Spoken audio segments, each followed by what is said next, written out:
Hai guys, balik lagi di Uki Kelvin bersama saya tentunya dengan Uki Kelvin guys. Dan di video kali ini seperti biasa aku mau bahas ya, pembahasannya masih tentang Vina guys, Vina dan Vina. Karena aku penasaran banget ya, kasusnya makin bikin penasaran banget guys. Dan ini ada sebuah video tentang terungkap fakta baru katanya. Hotman Paris katakan hal ini. Wow, katakan hal apa ya? Yuk kita tonton videonya guys, seperti apa ya. Pertanyaan. Saya sebagai kuasa hukum dari keluarga almarhumah Vina kasus Cirebon bertanya, kenapa Pak Polisi Pak Rudi yang sekarang adalah Kapolsek, bapak dari almarhum laki-laki, kenapa tidak mau berhubungan dengan kami? Kenapa tidak mau kontak kami? Padahal nomor WA-nya pun saya udah cek. Kenapa dia menghindari kuasa hukum Vina? Padahal sebagai polisi, dia pasti tahu banyak bukti-bukti terkait kasus ini di tahun 2016. Apalagi bukan hanya sebagai polisi, anaknya adalah salah satu yang meninggal, yaitu yang laki. Wahai Pak Rudi, apa yang Anda takutkan? Ya, tolong hubungi Hotman Paris agar kita bisa berdiskusi terkait dengan 3 DPO ini. Ya, Pak Rudi, bapaknya almarhum, tolong hubungi Hotman Paris. Saya sudah chat melalui WA, saya sudah posting di Instagram, sudah banyak orang meminta Anda menghubungi Hotman, tapi tetap Bapak tidak mau. Ya, kami tunggu Pak. Kita mau mencari 3 DPO ini yang benar.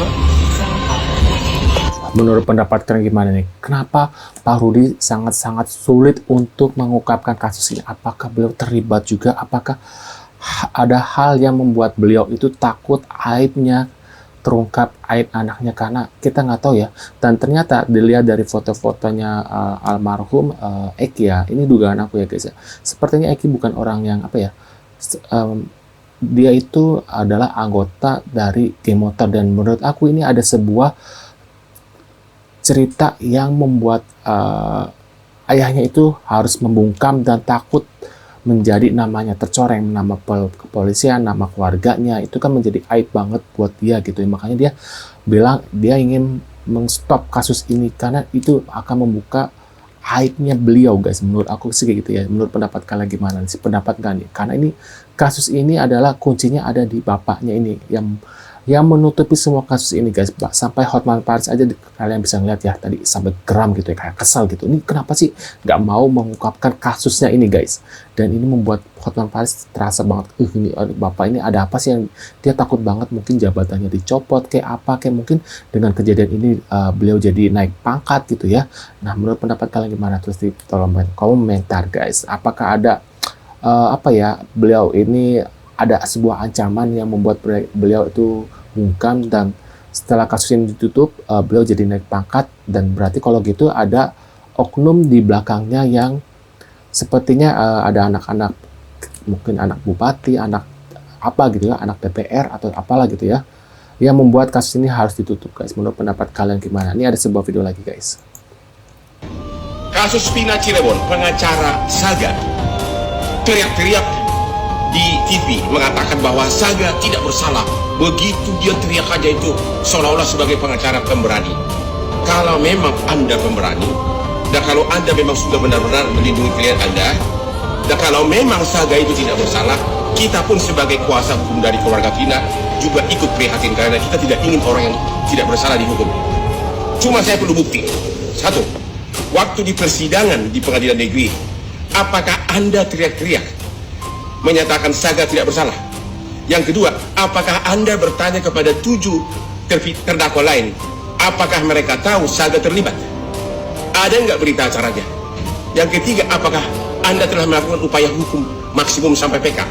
Ingat kasus Sengko dan Karta yang 2 kenalan di penjara, 1 dihukum karena membunuh si A, ternyata yang membunuh adalah kenalannya ini. Itulah akhirnya lahirlah upaya hukum PK untuk bebaskan salah satu dari Sengko dan Karta. Saya nggak tahu siapa yang bunuh, siapa yang bebas, tapi itulah awalnya. Kalau memang tidak bersalah, ayo buktikan, kita juga akan dukung.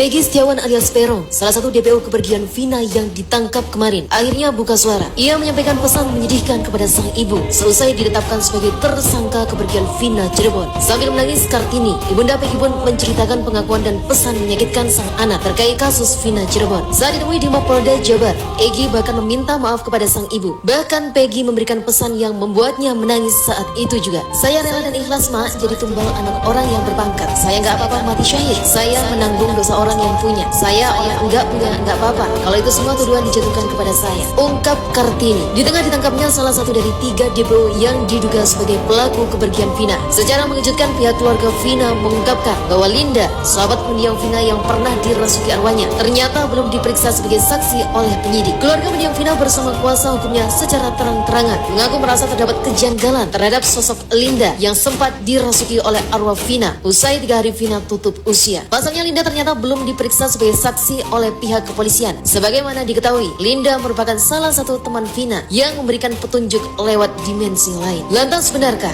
Linda juga terlibat dalam kasus kepergian Vina dan Egy 2016 silam? Masih menjadi sebuah teka-teki yang masih diselidiki oleh. Menurut aku sih Linda terlibat ya, karena beliau sendiri kayak, aduh ini guys apa ya, bersembunyi gitu ya, bersembunyi kok. Kalau beliau emang nggak terlibat pasti nggak akan setakut itu guys. Ya kalau aku pribadi, kalau aku ada teman atau ya kerabat atau teman yang melakukan itu ya aku nggak merasa ini, aku sebagai temannya yang aku tahu aja gitu ya, nggak sampai sembunyi seperti itu guys. Menurut pendapat kalian gimana nih? Tulis di kolom komentar. Ini ada sebuah video yang dari pengacaranya Linda nih, akhirnya speak up ya, pengacara Linda. Itu sudah ada komunikasi dengan kita, tapi sabar soalnya Linda mungkin saya rasa cukup depresi dengan hujatan-hujatan, padahal Linda sebenarnya nggak tahu apa-apa gitu. Kenapa dia harus depresi dan kenapa dia juga harus takut dengan netizen guys? Apakah ada ancaman atau gimana ya? Sabar ya, mudah-mudahan Linda bisa kuat, nanti bisa keluar dan bisa menyampaikan informasi yang sebenarnya gitu. Menurut pendapat kalian gimana nih? Apakah Linda benar terlibat apa enggak ya guys ya? Tulis di kolom komentar. Ini ada sebuah video lagi guys. Yang katanya 8 orang ini mengenal atau gimana? Dia mengenal wajah aja, cuman nama-nama saya nggak tahu. Tapi sering interaksi nggak? Nggak pernah. Tapi yang 8 orang ini apa emang benar-benar ada di TKP waktu itu atau gimana?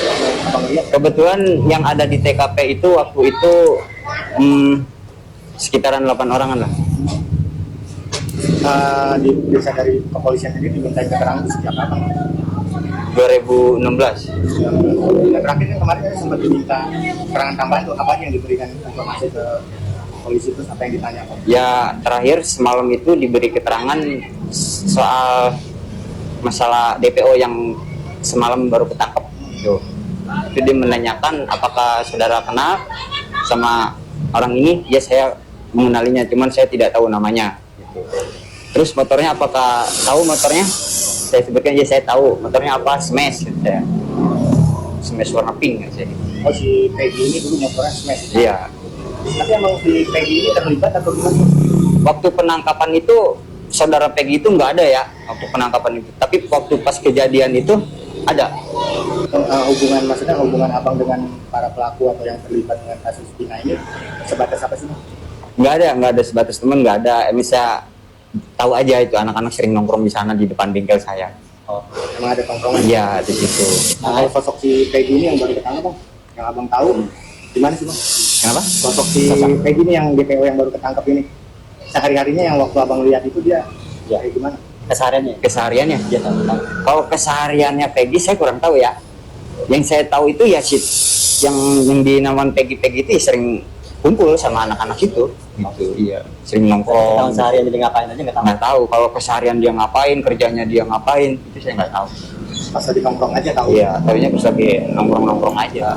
Menurut pendapat kalian gimana nih? Kenapa beliau si Aib ini ya baru sekarang speak up setelah 8 tahun guys? Apakah beliau ini nggak berani atau takut ancaman atau gimana? Menurut pendapat kalian gimana nih? Apakah Aib ini terlibat atau enggak? Tulis kolom komentar. Apakah beliau bicara sejujurnya? Apakah emang adalah saksi bayaran atau gimana? Tulis kolom komentar. Terima kasih sudah mampir dan jangan lupa bantu subscribe ke Kevin dan sampai jumpa di video selanjutnya. See you guys.